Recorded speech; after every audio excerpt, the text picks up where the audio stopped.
mo, bro.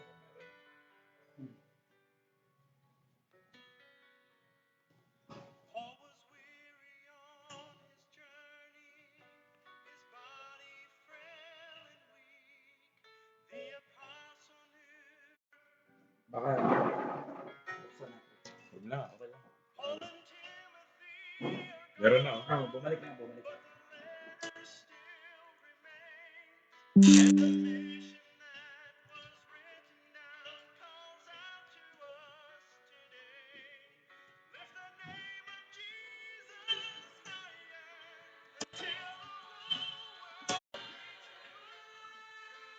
Ayan, bumalik na kasi.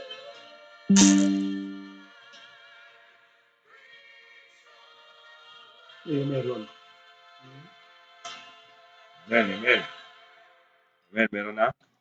Oo, meron. Mamimigay ako ng 1,000 kupo. Okay, so magandang gabi. Okay, grace and peace. Ayan. Pagbiyayang gabi, mapayapang gabi sa ating pong lahat. At tayo po ay muling magkaroon ng pag-aaral ng salita ng Diyos ngayon pong gabi. Ating pag-aaralan is patungkol pa rin po sa ating verse by verse Bible study sa Book of Romans, chapter 1, verse 13. Okay, yung pagiging mabunga. So napag-usapan natin yung paano maging mabungang lingkod ng Diyos. Amen? So kailangan na i-desire natin yon. Okay, na maging fruitful servant of God. And then ngayon pong gabi, mga kapatid, ay paano naman tayo maging mabungang estudyante? Ano na? Estudyante. Okay, ng salita ng Diyos. Okay? So kasama ko ngayon si Brother Ryle, isang bagong mananampalataya. Kailan ka naligtas, Brother Ryle? October 12? Oo. Ngayong taon? Oo. October 12. October 15 pala. October 15. Okay. So, paano ka naligtas? Sa pamamagitan ng pananampalataya kay Kristo at yung tinapos niya yung Lakasan mo kasi hindi ka marinig dito. Lakasan mo. na-save ako nung October 15 nung napakinggan ko yung patungkol sa salvation na not by works but by faith in Christ Jesus. He died on the cross. Amen, amen. Okay, so namatay si Kristo para sa ating mga kasalanan, inilibing at muling nabuhay. So si Brother Ryle dating sakristan ng Catholic. Oo. Si Brother Randy kasama din natin. Okay, may tawag lang siya, saglit lang. Okay, so live po tayo mga kapatid dito po sa online Bible study. At muli tayong magsama-sama sa panibagong edisyon ng pag-aaral ng salita ng Diyos. So lahat po tayo mga kapatid ay mag-aaral ng salita ng Diyos. Estudyante tayong lahat ng salita ng Diyos. Okay, bilang mga mananampalataya, meron tayong duty. Meron tayong kailangang gawin sa buhay natin habang nandito tayo sa mundo. Habang hindi pa tayo kinukuha ng Panginoon. Amen? Ang mag-aral ng salita ng Diyos. Okay? So dapat araw-araw meron tayong natututunan mula sa salita ng Diyos. Hindi lamang pag-araw ng Sunday. Amen? Hindi lang araw ng prayer meeting. So ngayon pong gabi ay kagagaling po namin lamang sa prayer meeting at in-invite po kami dito sa Baptist Church, sa kaibigan nating pastor dito sa San Remio, Cebu. So salamat sa Panginoon na may fellowship kami at maganda po yung fellowship namin at sa salita ng Diyos na aming natutunan. Okay, so mga kapatid ay i-welcome din natin yung mga nasa comment section kung meron na. Meron ba tayo dyan? Si Brother Ryle Lauron, ayan, Grace and Peace Evening Pastor at sa mga kapatid. Ayan. Si Brother John Ribonia Jr., Amen Pastor, preach on. Amen, amen. So pasensya na po medyo mahina po yung ating signal at biglang nawawala po yung ating signal. So kung mawala pong bigla, ibig sabihin nun nawalan po ng connection. Okay po? So at sana ay hindi mawala, magtuloy-tuloy tayo ngayong gabi. Kung hindi natin matapos ang lesson, itutuloy natin bukas ng umaga. Amen? So how can I become a fruitful student of God's Word? So manalangin tayo mga kapatid, let's pray. Akila naming Diyos, Ama naming makapangyarihan sa lahat, maraming salamat po muli sa another opportunity, privilege na mag-aral ng inyong salita, verse by verse, at patuloy kami po bigyan niyo po ng understanding, learning, Panginoon, sa mga salita po ninyo. Hindi namin ito kaya kung wala po ang Holy Spirit na siya po magtuturo sa amin ng lahat ng katotohanan. At patuloy kayo po ang maitaas, mabigyan namin ng kaluwalhatian. Ito ang aming dalangin sa pangalan ni Jesus. Amen, amen. Okay ba ang sound? Okay ba? Pakicheck nga yung wala sa akin. Meron pa ba? Meron, okay. Pawala-wala siya, ano? So yun po ang problem natin, yung connection, okay? So sana ay meron po, ano? So hindi ibig sabihin na hindi tayo naka-enroll sa Bible School ay hindi tayo estudyante ng salita ng Diyos. Amen? So lahat ng mga mananampalataya ay dapat maging estudyante. Dahil yan ay utos sa atin, di ba? Study to show thyself approved unto God. Tama? 2 Timothy 2:15. So kailangan mag-aral tayo, no? Bilang mga niligtas, okay? Tinubos ng dugo ni Kristo. Okay, so si Brother Listy Milina, good evening po mga kapatid ko kay Kristo. Amen, amen. So dito, the Bible, ito po yung makikita sa ating screen. The more you study it, the less you can be deceived by this waiting for video signal. Ayan, waiting. Okay, laging waiting. Okay, hintayin natin yung signal na bumalik. Okay? So meron na, meron? Okay. So kailangan talaga nating mag-aral ng salita ng Diyos. Tama? Hindi lamang sa secular na edukasyon na ang isang tao mag-aral para may matutunan siya sa mga bagay sa mundong ito. Amen? Kundi mahalaga na pag-aaral yung salita ng Diyos. Okay? Bible education. Yan ang pinaka-importanteng edukasyon. Amen? Kaya nga nung tayo ay wala pa kay Kristo, hindi tayo natuturuan ng salita ng Diyos. Ano ang naitanim sa puso at isip natin? Yung mga walang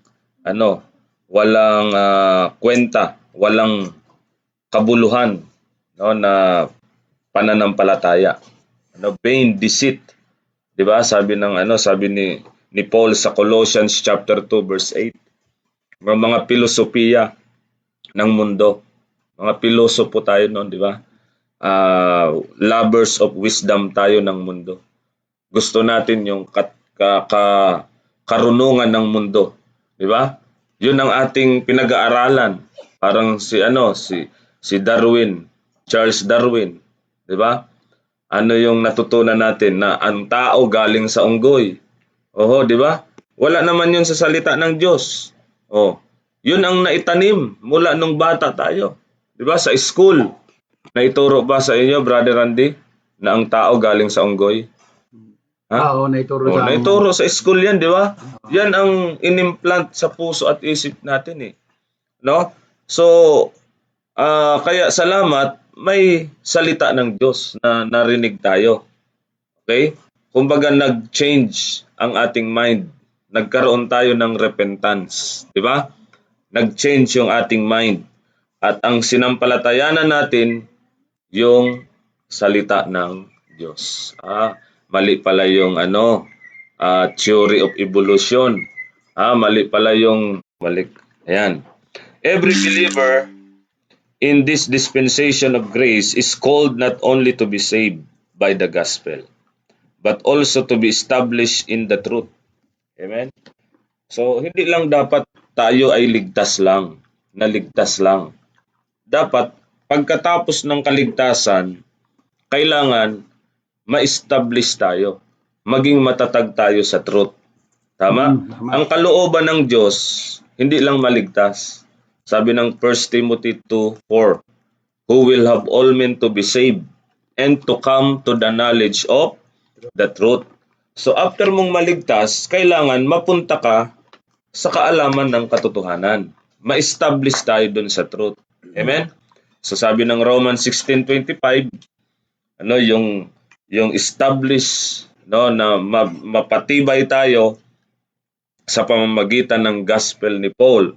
Tama? According to my gospel. Okay, Romans 16:25.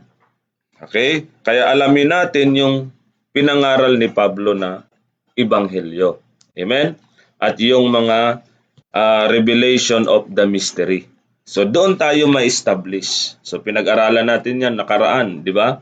How to be established in the faith.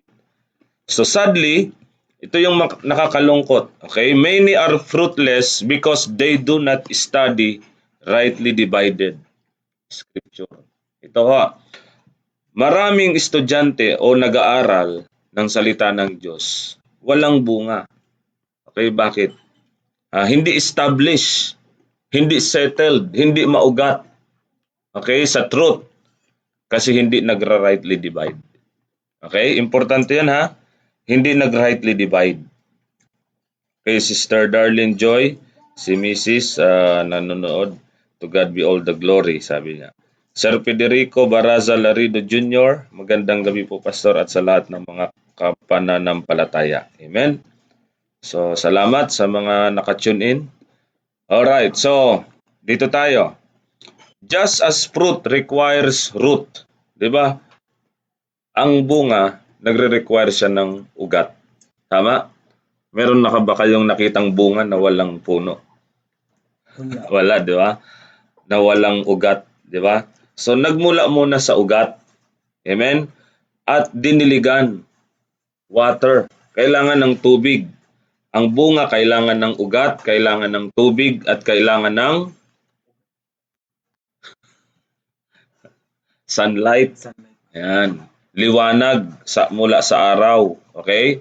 So, tatlo yan, di ba? Kailangan yan. Si Brother Randy Villarde. Magandang gabi po, Pastor Ramil. Saan po kayo na? Okay na. Meron na. Reconnection successful. Okay, hintayin natin. Ayun, Okay. balik na. Ayun, ano pa? Ayun. Okay, so ang nire-require na mga bagay, okay, para ang isang estudyante mag-aaral ng salita ng Diyos para maging fruitful siya, kailangan niya ng tamang pundasyon, kailangan niya ng faithful study, tuloy-tuloy na pagdidilig ng salita ng Diyos, pag-aaral, at spiritual illumination. Kailangan ang banal na espiritu ang magbigay sa atin ng kaliwanagan. Di ba? Yung sunlight, yan yung kailangan ng isang halaman para bumunga siya. Ganon din tayo, kailangan natin ng banal na espiritu. Kasi hindi natin mauunawaan talaga. Hindi magiging maliwanag sa atin ang salita ng Diyos hanggat walang banal na espiritu. Okay? So let us learn how to become fruitful students. Grounded in truth, growing in grace, and glowing in good works. Amen? So, una mga kapatid. Okay, so tingnan natin yung the priority of study. Okay, prioridad po, ang pag-aaral. So, hindi pwedeng sabihin natin, nagbabasa naman ako ng Bible. Pwede ba natin sabihin yun? Nakikinig naman ako. Nagbabasa naman ako. Iba yung pagbabasa, nagbasa ka lang ng isang chapter, pero hindi ka nag-aral. Okay? So, kailangan pa rin ng study. So, ito po ay faithful devotion natin sa Panginoon. Amen. Kumbaga, kung talagang devoted tayo sa Panginoon, gusto natin na ma-please ang Diyos, dapat i-priority natin ang study. Amen? So dito sa picture, sa image, nakita niyo yan. True believers don't go to church to find out what's in the Bible. Amen. True believers go to the Bible to find out what the church should be teaching. Alin tayo dito sa dalawa? Yung pumupunta ka sa simbahan para matutunan ang Biblia, o yung pumupunta ka sa Biblia para matutunan mo kung ano dapat ang ituturo sa church? Magkaiba yan. Tama? Okay, magkaiba yan, ha? Alin tayo dyan sa dalawa? Pumupunta ka sa simbahan para malaman mo kung ano ang Biblia? O pumupunta ka sa Biblia para malaman mo kung ano dapat ang ituro sa simbahan? Pupunta sa Biblia. Yan. Para malaman ang totoong turo. Yan. Yan ang maganda. Amen? Dapat ganyan ang mindset ng mga mag-aaral. Hindi siya nakadepende sa turo ng simbahan. Nakadepende siya sa turo ng Biblia. Amen? Ngayon, pag nalaman mo ang tamang turo ng Biblia, tapos pumunta ka doon sa simbahan at parehas ang turo, no, sa turo ng Biblia, mag-stay ka doon. Tama? Kaya iyon, mga kapatid, ang dapat mindset natin. Kaya bilang mag-aaral, talagang priority natin ito. Magbigay tayo ng devotion, yung ating personal na devotion. Mag-aral tayo. Okay, 2 Timothy 2:15, anong sabi? Study to show thyself approved unto God. Amen. So command ba yan? Command? O suggestion? Ang pag-aaral, command o suggestion? Command, okay? So yan ay utos, okay? A command to study. So this is not optional. Tandaan natin, wala tayong ibang option kundi mag-aral. Amen? This is not optional but essential. Kailangan yan for believer. So kailangan natin, mga kapatid, okay, na mag-aral. At para din yan sa benefit natin. Para din yan sa sarili nating kapakinabangan. Okay? So, natutuwa ang Diyos kasi magiging approved ka sa Diyos. Di ba? Sabi diyan, study to show thyself approved unto God. Pag ikaw ay nag-aaral sa sarili mo ng salita ng Diyos, pinapakita mo ang iyong sarili na ikaw ay approved sa harapan ng Diyos. Para maging approved tayo sa Diyos, mag-aral. Amen? At hindi lang basta mag-aral, sundin mo yung method sa pag-aaral. Ano yung method sa pag-aaral? Rightly dividing the word of truth. Ayan. So yun yung mamaya titingnan natin yan. So basta ang importante, mag-commit ka sa Panginoon na mag-aaral ka ng salita ng Diyos. Hindi pwedeng hindi ka mag-aral kasi utos yan. Okay? Wala kang ibang option kundi mag-aral. Yung ibang mga Kristiyano, walang interest, okay, walang parang commitment. Tama? Wala silang interest, ayaw nilang matuto, ikaw, hindi ka dapat maging katulad nila.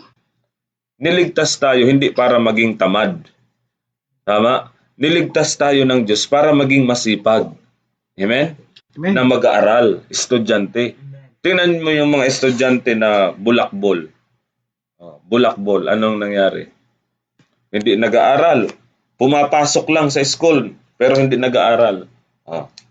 Maka-attendance lang. Di ba? Pumapasok lang dahil sa baon. Dahil sa baon. So anong nangyari? Walang reward. Di ba? Walang award. Pero yung mga talagang masipag, nag-aaral talaga, may award. Tama? So sa Panginoon, may award tayo. sa judgment seat of Christ. Amen? Amen. Kapag tayo ay laging nag-aaral, talagang approved tayo sa Diyos. Hindi nakakahiya. Sabi ng Bible, a workman that needeth not to be ashamed. Nakakahiya sa Diyos, di ba? Pagharap natin sa Kanya, natamad tayo dito sa lupa. Wala tayong ginawang pag-spend man lamang kahit isang oras na mag-aral. Di ba? Naiinip tayo sa pag-aaral. O nabuboring. Nakakahiya tayo sa harapan ng Diyos. At pangalawa, nakakahiya din sa mga tao. Halimbawa, may magtatanong sa iyo, hindi mo kayang sagutin. Bakit? Hindi ka kasi nag-aaral. Di ba? At pag nagsagot ka pa, baka mali pa ang maisagot mo. O delikado pa. Di ba? Nailigaw mo pa siya. Instead na mapunta siya sa truth, niligaw mo siya kasi hindi ka nag-aral ng maayos. Amen? Hindi mo pinag-aralan ng tama sa tamang method. Okay? So, magbigay tayo ng commitment. Daily ito. Acts 17:11. Anong sabi? Sa Acts 17:11. Yung mga taga-Berean, sila ay nag-search ng scriptures daily. Nagagawa ba natin yan daily? Nagsisearch tayo daily. Ganun dapat ang estudyante. Mag-commit tayo sa Panginoon. Sa scripture. Araw-araw. Tama? Sa Book of Psalms, di ba? Araw at gabi pa nga eh. Meditate day and night. Araw at gabi. Ibig sabihin nun, maghapon, nag-aral ka ng salita ng Diyos. Okay? Hanggang gabi bago matulog. So, ang atin pong online, minsan talaga ay hindi nakakaya dahil depende po sa lugar o depende sa sitwasyon. Pero sa inyo pong personal, mga kapatid, mag-aral kayo. Huwag kayong magbase lang sa online, sa napapakinggan natin. Ito po ay help. Makakatulong sa inyo. Suriin ninyo pa rin kung talagang tama yung pinapakinggan nyo. Huwag kayong maniwala sa akin. Amen? Maniwala tayo sa salita ng Diyos, hindi sa nagtuturo. Okay? So, study is not for pride. Tandaan natin bakit tayo nag-aaral? Para maging mas magaling tayo sa iba? Maging proud tayo? So mga kapatid, hindi para sa pride. May purpose kung bakit tayo nag-aaral. Consecration. Kailangan natin ng consecration. Paglilinis. Amen? Para tayo ay magkaroon ng personal na pagkakilala kay Kristo. 'Di ba sabi ng Philippians 3:10, that I may know Him. Okay, para makilala lalo natin si Jesus Christ. Kilala lang ba talaga natin si Jesus Christ? Ng lubos? Kilala ba na talaga natin siya? So the more na tayo ay nag-aaral, the more na makikilala natin si Kristo. Amen? Yun talaga ang pinaka-purpose. Kaya tayo mag-aaral. Hindi para maging proud at makipagdebate. Di ba? Kundi para makilala natin ng lubos si Jesus Christ. Okay? So may comment si graciously set apart. Meron nga po akong kakilala, di niya na daw problema kung pre, mid, post tribulation. Ang mahalaga daw kahit alin man doon, makakasama siya. Okay, so hindi ganoon, okay? Maling po 'yan, maling tawag diyan, maling reason 'yan, dapat mag-aral talaga. Okay, alamin natin ang truth. Kasi nandiyan na yung truth. Amen? Kailangan lang natin ng banal na espiritu para i-guide tayo sa lahat ng truth. Amen? So, studying means learning God's Word as revealed for us today. So, ang pinag-aaralan natin, mga kapatid, yung salita ng Diyos na nakapanahon para sa panahong ito. Amen? So, dapat masettle tayo, ma-establish tayo sa doktrina sa panahon na ito. Amen. Bago mo malaman ang doktrina sa ibang panahon, dapat alamin mo muna yung doktrina na para sa panahong ito ng dispensation of grace. Amen, mga kapatid? Okay. So, nawala ulit. Nawala. Okay, baka nasarado. Nasarado ba? Okay lang. Ay, tumawag sa'yo. Kaibigan ko. Nawala ulit. Okay, nawala. Meron naman. Meron? Hmm. Ba't sa akin nawala? Okay. So, yung mga mystery na nirevealed kay Paul. Oo. The mystery revealed to Paul. Ephesians chapter 3 verse 2. Diba? Yung mystery, yung body of Christ. Pag-aralan natin yon ng mabuti. Okay, masettle tayo, ma-establish tayo doon sa revelation of the mystery. Okay, mga kapatid? Okay, study is not for pride, but for purpose, to know Christ. Amen? Yan ang goal natin, to know Jesus Christ. Because the more you know Him, the more you will love Him. Tama? The more you love Him, the more you will serve Him. Kaya habang nag-aaral tayo, nakikilala natin si Kristo. Amen? The more na nakikilala natin si Kristo, the more na minamahal natin siya. At the more na minamahal natin siya, the more na pinaglilingkuran natin siya. Amen, mga kapatid? Okay. Number 2, the principle of right division. So, ang principle ng tamang pagkakahati, okay? Yan ang tamang method na dapat sundin natin. Rightly dividing the word of truth. Okay? Ipakita ko yung yung tawag dito, yung ating timeline. Pasensya na, hindi ko na ilagay kanina. Kalimutan ko So, kalimutan ko kung saan ko nilagay yung timeline. So, basta mga kapatid, pag nag-aaral tayo, maglagay tayo ng timeline. Okay? Sa gitna yung cross. Okay po, mga kapatid? Okay, so yun po yung nagdi-divide sa Biblia. Yung Old Testament before the cross.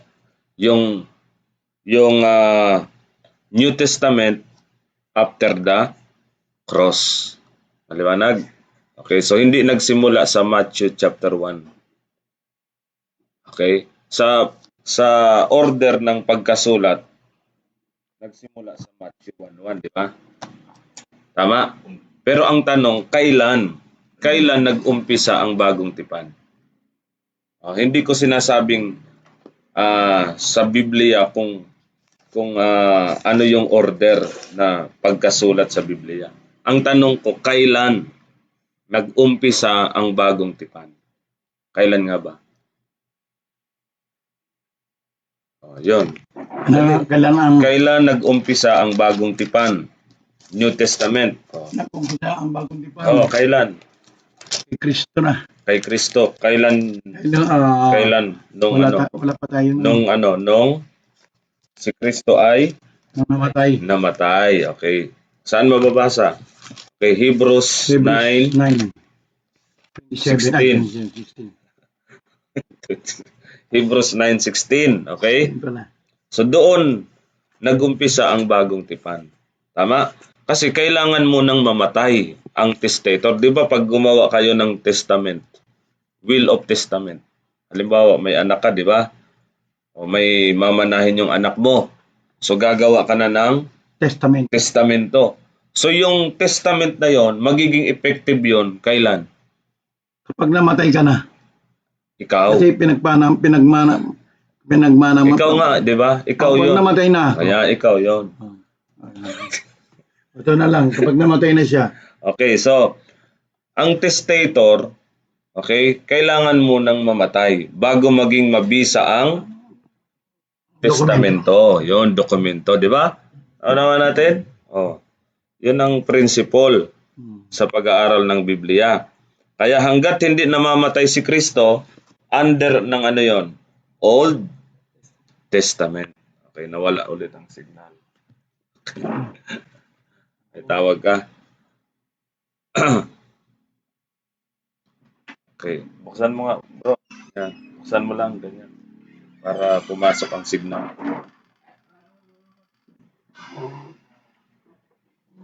Okay, nakapasok na. Ayan. So, yun po mga kapatid, huwag tayong mako-confuse sa division ng ating Bible. So, yun yung principle of right division. Okay? Discerning the programs. Okay? Iba ang programa ng Diyos sa Israel at ang programa niya sa body of Christ. Tama?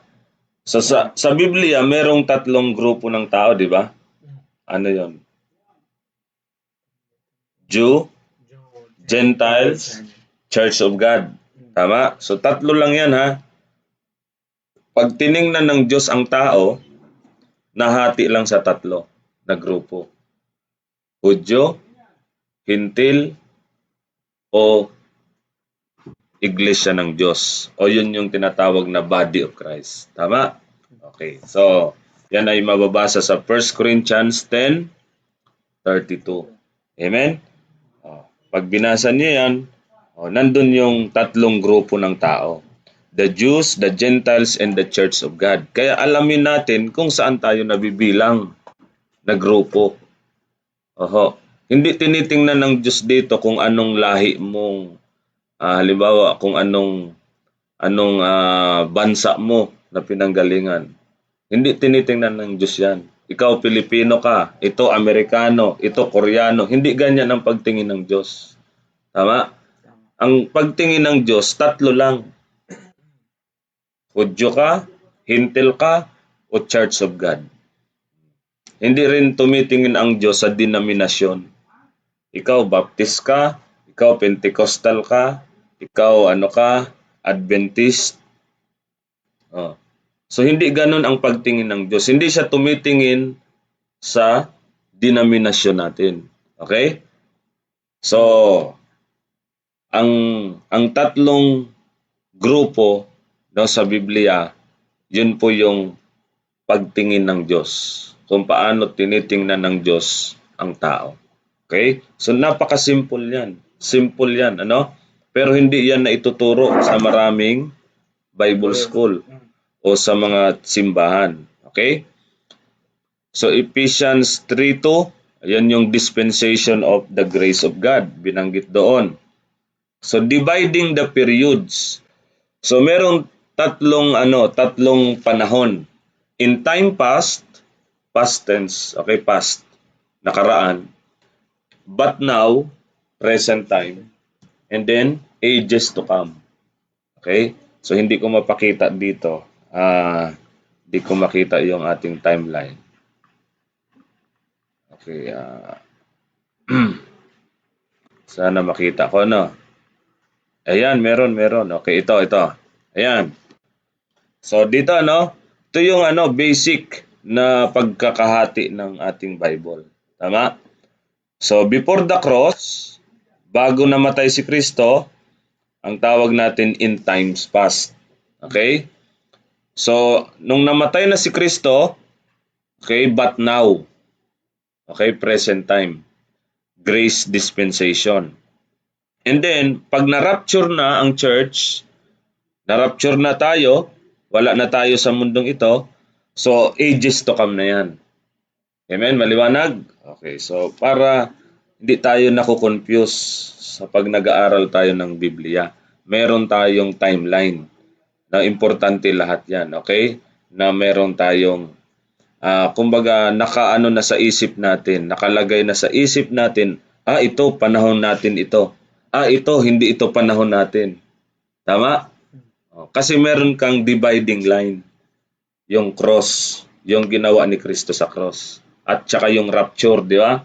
Kumbaga, yung cross at yung rapture, ang gitna niyan, yan yung panahon natin. Amen? But now yan. Okay? So, outside dyan, labas niyan, hindi na natin yan panahon. Okay? Kaya wag nating pakialaman yung mga doktrina na hindi naman nakapanahon sa atin. Amen? Okay. So, halimbawa sa tribulation, may mga doktrina na para sa tribulation. Outside na tayo doon, wala tayo doon. Tama? Nandito tayo sa batnaw, oh. So bakit natin gagamitin yung para sa panahon ng tribulation? Okay? Ganon din sa earthly ministry ni Kristo. Ang earthly ministry ni Kristo, Old Testament pa siya. Okay? Kaya si Kristo mismo ay sumusunod sa batas. Hindi siya kumakain ng baboy. O, kaya iisipin natin, tama ang Sabadista. Sumusunod sila kay Kristo talaga. O, kasi si Kristo sumusunod sa batas. 'Di ba? Nagre-respect ng Sabat. 'Di ba? Hindi kumakain ng baboy. O. Pero pag nag-rightly divide tayo, malalaman natin, mali ang Sabadista. Mali sila. Kasi yung ministry ni Jesus Christ dito sa lupa, under the law yun. Okay? Hindi natin yon panahon. Amen? So, magiging maliwanag sa atin. Okay? So, dito na tayo. Distinguishing the preachers. Yung mga tagapangaral. Okay? Sa iba't ibang panahon, may mga messenger dyan ang Panginoon. May mga tagapangaral na sinugo ang Panginoon. For example, sa panahon natin ngayon, sino ang messenger? Ayan, si Apostle Paul. Sa yung tinalaga, inordain siya na tagapagsalita ng Diyos.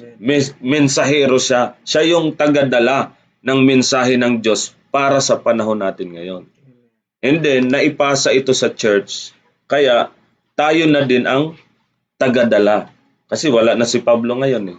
Pero tayo na ang tagadala ngayon ng mensahe. Lalo na yung gospel. Ang gospel na nakapagliligtas sa panahong ito ay ang gospel na pinangaral ni Apostol Pablo. Yung nireveal ni Jesus Christ kay Paul, the gospel of the grace of God. Tama? Hindi yung gospel of the kingdom para sa Israel yon. Okay? Ang gospel of the grace, yun ang para sa panahon natin ngayon. So, maliwanag. Okay? Sa Israel, sa Old Testament, sino ang binigyan ng Diyos ng batas para sa Israel? Si Moises. Ayan. Kaya hindi tayo malilito, di ba? Ginamit ng Diyos si Moises at yung mga propeta para sa Israel yon. Okay? Yung 12 disciples, ganun din, para din sa Israel. Kaya nga 12 sila kasi ang Israel merong 12 tribes. Tama? Si Paul, isa lang, kasi isa lang ang katawan. Okay? One body. Kaya isa lang ang apostol sa body of Christ. Okay? Bagamat, mga kapatid, naipasa din ito sa ibang mga apostol at sa mga mananampalataya. Okay? So, huwag tayong malilito. Okay? So, balik tayo sa ating outline. Balik po tayo mga kapatid sa ating outline. Saan na tayo? Okay, number 2. Number 2. Ayan. Right division does not divide the Bible. It defines it. Hindi yung hinati-hati natin, Hindi po ganon, okay? Ito, hindi ito. Alisin natin, hindi ganyan, okay? Ina-apply natin sa tamang application ang truth. Okay mga kapatid, naniniwala tayo na itong lahat na nasa Biblia ay truth. Tama? Hindi natin dinidisregard ang Old Testament. Okay? Nilalagay lang natin sa tamang lugar o tamang panahon. Okay? Ina-apply natin ang tamang truth to the right people at the right time. Yun ang pag-rightly divide. Yun yung principle of right division. So different instructions for Israel and the body of Christ. Merong iba't ibang instruction ang Diyos. Ang instruction niya sa Israel, iba sa instruction niya para sa body of Christ. Maliwanag po? Okay, so good morning daw kay Brother Cesar Asar Alcantara. Good morning po sa inyo. Amen. Diyan sa Canada. Then si Sister Florencia. Amen. At Sister Athena. Nicole Madrigal. Amen. Okay, number 3. Okay, matutulog na ba tayo? Antok na? Okay. So ano yung number 1? The priority of study. Number 2, the principle of right division. Okay, number 2, the power of the Holy Spirit. Kailangan natin ang banal na Espiritu. Kung walang Holy Spirit, hindi natin mauunawaan ang salita ng Diyos. Okay? Sabi ng 1 Corinthians 12, verse 12 hanggang 13. Diba? Now we have received not the spirit of the world, but the Spirit which is of God, that we might know the things that are freely given to us of God. So, ang banal na Espiritu, siya yung magre-reveal sa atin. Amen? Ang magbibigay sa atin ng understanding, ng liwanag. Okay? Siya yung director natin. A faithful director. Okay? So, siya yung spirit ng revelation. So, siya yung magre-reveal sa atin ng truth. Amen? And then the spirit of renewal. So, bibigyan tayo ng renewed na pag-iisip. Ita-transform ang buhay natin ng banal na Espiritu. Amen, mga kapatid? So, ang Biblia, sa mga walang Holy Spirit, ay hindi talaga nila maunawaan yan. Okay? Imposible. Okay? Imposibleng maunawaan ng isang tao ang Biblia dahil wala siyang Holy Spirit. Amen? Kaya pag nag-aral siya na wala siyang Holy Spirit, delikado. Dangerous yun. Napaka-danger. Napaka-delikado. Papunta ka sa distraction. Kasi nag-aral ka na wala kang Holy Spirit. O ano yung mga resulta ng walang Holy Spirit? Nag-aral sila ng Biblia. Yung iba nababaliw. Meron akong nakausap na Seventh-day Adventist. Seventh-day Adventist. May Holy Spirit ba 'yon? Hindi naman gospel hindi gospel ni Kristo ang sinampalatayan nila, di ba? Ang Seventh-day Adventist, yan, Moses, sa batas ni Moises yan. Mali sila. So, walang Holy Spirit yon. Tama? So, ngayon,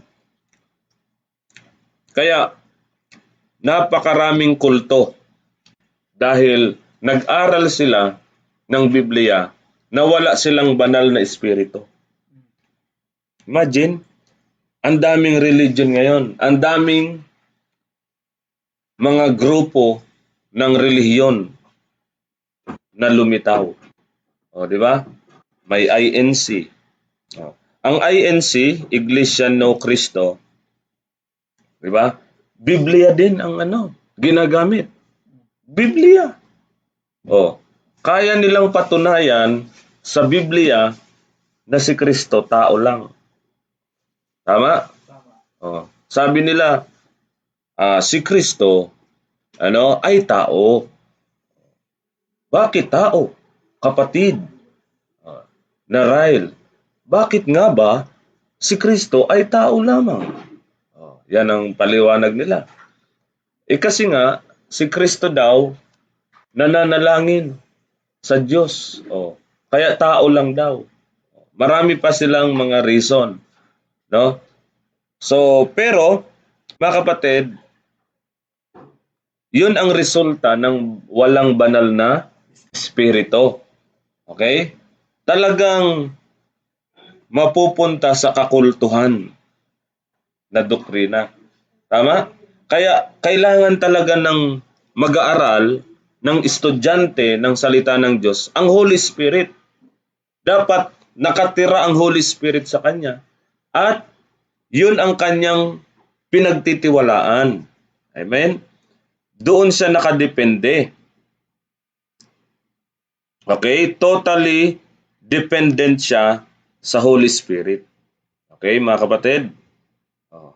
Wala ang signal ko. Sabi ni Sir Bob Reggio, magandang gabi po. God bless po sa lahat ng kapatid kay Kristo. Okay? So magandang gabi po. So malapit na tayo matapos.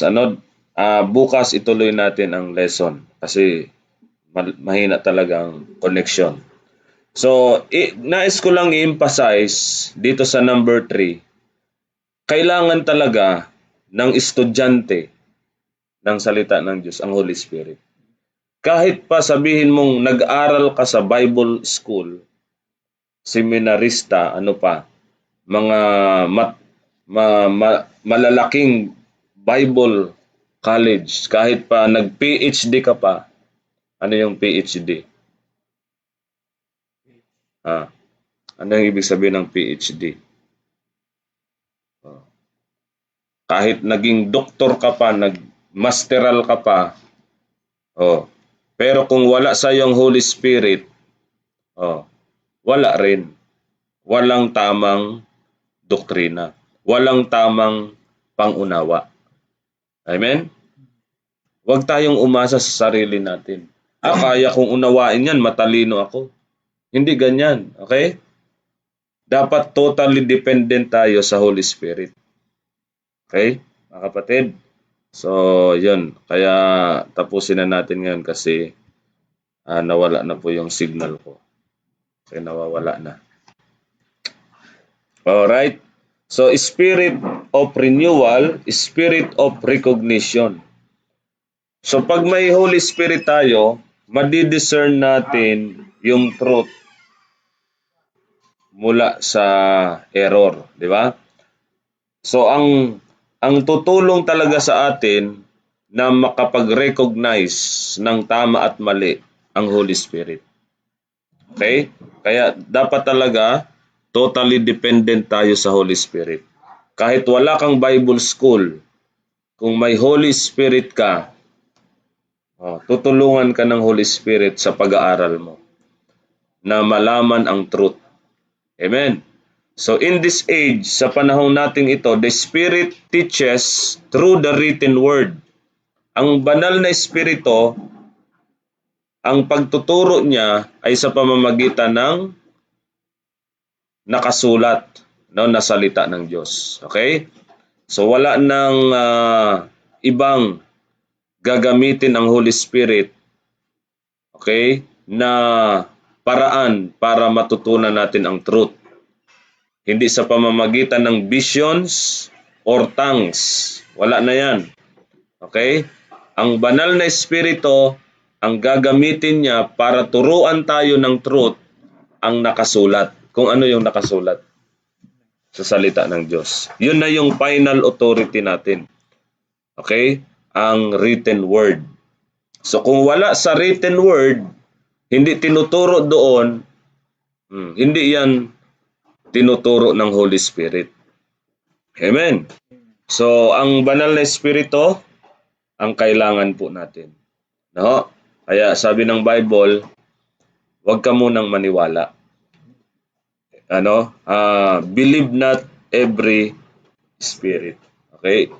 I-test mo kung yan ba'y sa Diyos. Anong gagamitin? Ano ang magte-test? Sino ang magte-test para malaman natin kung yan ay sa Diyos o sa hindi? Ang Holy Spirit. Amen? Kaya dapat sigurado tayo may Holy Spirit tayo. Siya yung ating teacher. Lahat tayo estudyante. Amen, mga kapatid? Ako po ay estudyante rin. At tayong lahat dapat mag-aral ng salita ng Diyos. Okay, so ngayong gabi mga kapatid, dito tayo magtatapos. Bukas itutuloy natin ang atin pong topic, a fruitful student of God's Word. Okay, Sister Mardy Palomilio Gotong, Grace evening po, Pastor. Amen, amen. Okay, so tapos na po tayo mga kapatid. So ulitin ko yung number 1. Number 1 mga kapatid, the priority of study. So kailangan nating maging devoted. Mag-prioridad talaga sa pag-aaral. Number 2, i-apply natin yung principle of right division. Kung hindi mga kapatid, maliligaw tayo sa mga doktrina. Then number 3, kailangan natin ang banal na espiritu. Kung walang Holy Spirit, wala tayong understanding.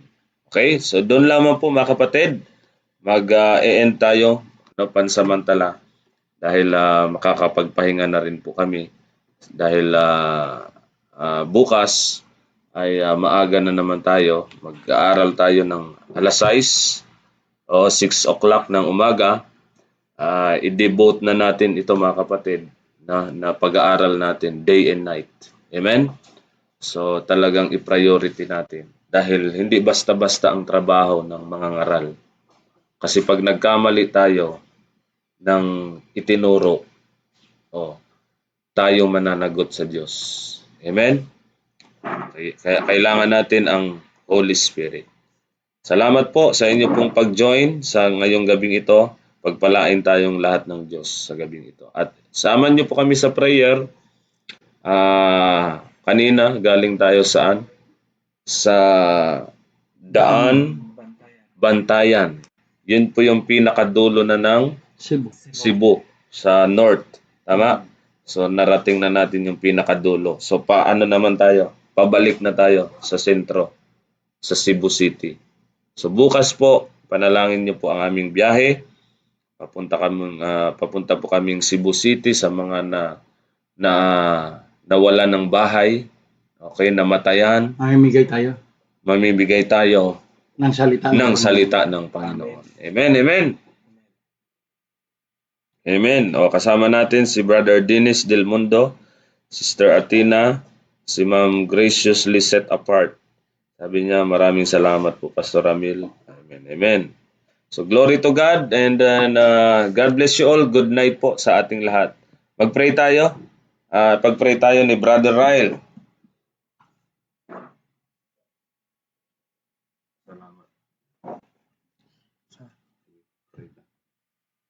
Yes po, salamat po Panginoon sa gabing ito po ay kami po ay nagtitipon upang mag-aral ng inyong mga salita Panginoon. Salamat po na marami kaming naunawaan at sana po imaisabuhay namin ang iyong mga salita at susunod kami sa Holy Spirit kung ano ang sinasabi Panginoon. Especially po Panginoon sa mga kapatid namin na sa Batangas at sa ibang dayo ng ibang bansa Panginoon. Gabayan niyo po sila at sana po ikaw po ang mag-bless sa kanila Panginoon. Salamat po sa gabing ito po Panginoon na kami po ay successful sa aming street preaching Panginoon na maraming tumatanggap sa iyong pangalan Panginoon. Salamat sa gabing ito ay papuri, pagsamba sa pangalan ng Panginoong Jesucristo na aming tagapagligtas. Amen. Amen. Glory to God. Magandang gabi sa ating lahat. Amen. God bless you all. Good night.